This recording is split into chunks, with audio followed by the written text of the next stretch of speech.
নমস্কার, আমি পার্থ সারথী মুখোপাধ্যায় আর আপনারা দেখছেন আমার নতুন ইউটিউব চ্যানেল সঙ্গে পার্থ সারথী। বাংলাদেশে ইতিমধ্যেই বিএনপি ক্ষমতায় এসেছে। তারেক রহমান প্রধানমন্ত্রী হিসেবে শপথ নিয়েছেন। তিনি এবার কাজ শুরু করবেন। তাকে এবং তার মন্ত্রিসভাকে অবশ্যই শুভেচ্ছা। আমরা নিশ্চয়ই আশা করব যে তিনি যে প্রতিশ্রুতি দিয়ে এসেছেন আগামী দিনে তিনি ধীরে ধীরে সেই সমস্ত পূরণ করবার আন্তরিক চেষ্টা তিনি চালিয়ে যাবেন। কিন্তু এখন একটা কথা মাঝে মাঝে উঠে আসছে, তারেক রহমান কোন নীতি প্রয়োগ করে যুদ্ধে জিতলেন? আসলে খেলা হয়েছে পেছনে, কিন্তু সেই খেলাটা কিসের? খেলাটা কোথায়? সেই অদৃশ্য শক্তি পিছন থেকে চেয়েছে যে তারেক রহমানই ক্ষমতায় আসুক, বিএনপির হাতেই বাংলাদেশের আগামী দিনের শাসনভার অর্পণ করা হোক ভোটের মাধ্যমে। বলবো সেই সমস্ত কথা আজকের ভিডিওতে। লাগাতার ভারত বিরোধিতায় যে মদদ দিয়ে যাওয়া হচ্ছিল ইউনূস সরকারের আমলে, জামাত এবং জামাতের তথাকথিত যে সমস্ত শাখা সংগঠন বিভিন্ন নামে বেনামে সোশ্যাল মিডিয়ায় প্রচার মাধ্যমে বিভিন্নভাবে যে ভারত বিরোধী লাগাতার প্রচার চলছিল এবং সমস্ত বাংলাদেশের জনগণের একটা বড় অংশকে ভারতের বিরুদ্ধে সম্পূর্ণ অন্যায়ভাবে খেপিয়ে তোলা হচ্ছিল, নানানভাবে চেষ্টা চালিয়ে যাওয়া হচ্ছিল এই বিষয়ে, তাতে রাশ টানতে হবে। কোনোভাবেই সরাসরি কিংবা ঘুরপথে তাতে যাতে মদদ দেওয়া না হয়, এ ব্যাপারে ভারত সরকার কিন্তু নানানভাবে বিএনপিকে জানিয়ে দিয়েছিল অনেক আগে থেকে। বাংলাদেশে ভারতের বিপুল অঙ্কের বিনিয়োগ রয়েছে, পরিকাঠামো ক্ষেত্র, তার পাশাপাশি বিভিন্ন ধরনের ক্ষেত্রে, বিভিন্ন অত্যাবশ্যকীয় জিনিসপত্র, খাদ্য পণ্য, বিভিন্ন ক্ষেত্রে, বৈদ্যুতিক সাজ সরঞ্জাম, টেলিকম, প্রতিটি ক্ষেত্রে, অটোমোবাইল, ভারতের বিপুল অঙ্কের বিনিয়োগ রয়েছে। সেই বিনিয়োগকে সম্পূর্ণ সুনিশ্চিত করতে হবে যাতে সেই বিনিয়োগের উপর কোনোভাবে সরাসরি, প্রত্যক্ষ অথবা পরোক্ষভাবে আক্রমণ না আসে। অর্থাৎ এই যে মূল বিষয়গুলি, সেগুলিকেই কিন্তু ভারত একেবারে প্রাথমিক জানিয়ে দিয়েছিল যে কোনোভাবে এই ধরনের বিষয়কে আগামী দিনে বরদাস্ত করা হবে না।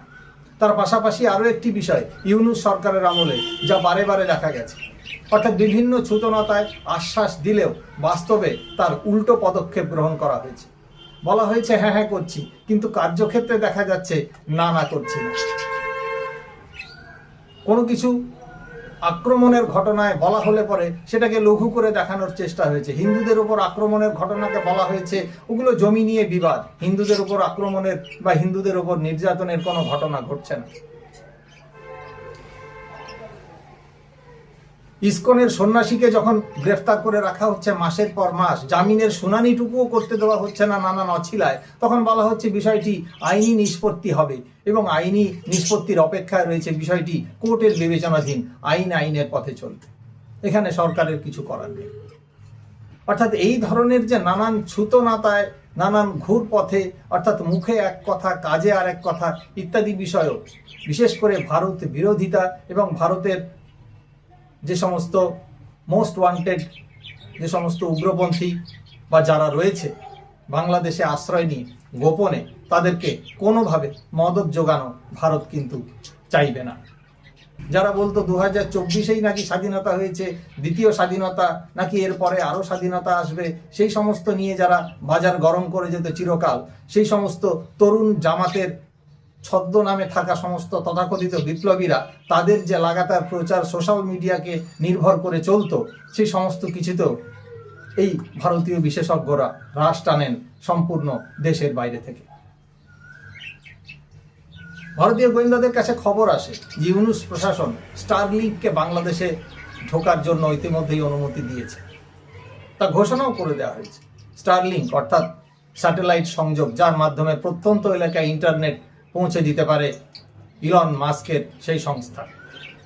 জানা যায় যে ওই স্টারলিংকের সংযোগ ব্যবহার করে ভারতের উত্তর পূর্বাঞ্চলে গোলমাল পাকানোর সম্ভাবনা রয়েছে এবং সেখানে পাকিস্তানি আইএসআই বাংলাদেশে আশ্রয় নেওয়া সমস্ত উগ্রপন্থীদের, ভারতীয় যে সীমান্তরক্ষী বাহিনী রয়েছে, ভারতীয় যে সেনাবাহিনী রয়েছে তাদের বিরুদ্ধে কাজে লাগাতে পারে ওই যোগাযোগ ব্যবস্থাকে কাজে লাগিয়ে। বিষয়টি নিয়ে নড়ে চড়ে বসে দিল্লি। গোপনে শুরু হয় পরিকল্পনা এবং তারপরেই ধীরে ধীরে সে সমস্ত কিছু আস্তে আস্তে প্রচারে রাশ টানা হয়। ক্ষিপ্ত হয়ে উঠছিলেন বাংলাদেশের মানুষ। দম বন্ধ করা পরিস্থিতির মধ্যে থেকে তারা বেরোতে চাইছিলেন। তারা বলছিলেন অনেক হয়েছে, আর নয়। সত্যি দেশে গণতান্ত্রিক পরিবেশ ফিরিয়ে আনা অত্যন্ত জরুরি ছিল। একই সঙ্গে ৭১-এর পক্ষেও মুখ খুলতে শুরু করেন একে একে বহু মানুষ। বিএনপির নেতারা আস্তে আস্তে মুখ খুলতে শুরু করেন। প্রচার চলতে থাকে লাগাতার এবং আস্তে আস্তে সাধারণ মানুষও রাস্তায় বেরোতে থাকেন। ক্রমশ পিছু হটতে থাকে জামাত এবং তাদের বশংবদরা। প্রচুর টাকা বাংলাদেশে নানান পথে ঘুরপথে ঢোকানো হয়। মূলত জামাতের ফান্ডিং সেগুলো, কিন্তু তাতেও শুভবুদ্ধি সম্পন্ন মানুষের প্রচারে রাশ টানা যায়নি। সোশ্যাল মিডিয়া বাহিত হয়ে সেই সমস্ত প্রচার ছড়িয়ে পড়ে বাংলাদেশের প্রত্যন্ত এলাকায় এবং বাংলাদেশের শুভবুদ্ধি সম্পন্ন মানুষ হাত উপুড় করে দেন বিএনপির সমর্থনে। পিছু হটে জামাত। এখানেই জয় হয় ভারতের। এবং পেছন থেকে এইভাবে পুরো বিষয়টিকে চালনা না করলে এত সহজে বিএনপি বা তারেক ক্ষমতায় আসতে পারতেন না। একথা ঠিক যে বাংলাদেশে বিএনপির বিপুল জনসমর্থন রয়েছে। শেখ হাসিনা তথা আওয়ামী লীগের অনুপস্থিতিতে কার্যত প্রায় ফাঁকা মাঠে গোল দেওয়ার মতন পরিস্থিতি, কিন্তু তা সত্ত্বেও যেভাবে জামাত এবং তাদের বশংবদরা তৈরি হয়ে মাঠে নেমেছিল, যেভাবে তাদের পেছনে মার্কিন মদত ছিল, যেখানে তার পেছনে পাকিস্তান এবং চীনেরও প্রচ্ছন্ন মদত ছিল, সেক্ষেত্রে জামাত বাহিনী শেষ মুহূর্তে বাজিমাত করবার দিকে অনেকটাই এগিয়ে যেতে পারত। অন্তত এখন যে হীনবল অবস্থায় তারা রয়েছে, এরকম পরিস্থিতিতে তারা ছিল না বলেই জানা যাচ্ছে ভেতরের খবর থেকে। এখন দেখা আগামী দিনে তারেক কিভাবে পুরো বিষয়টা সামলাবে। আজ তাহলে এই পর্যন্তই। সঙ্গে থাকবেন, ভালো থাকবেন। নমস্কার।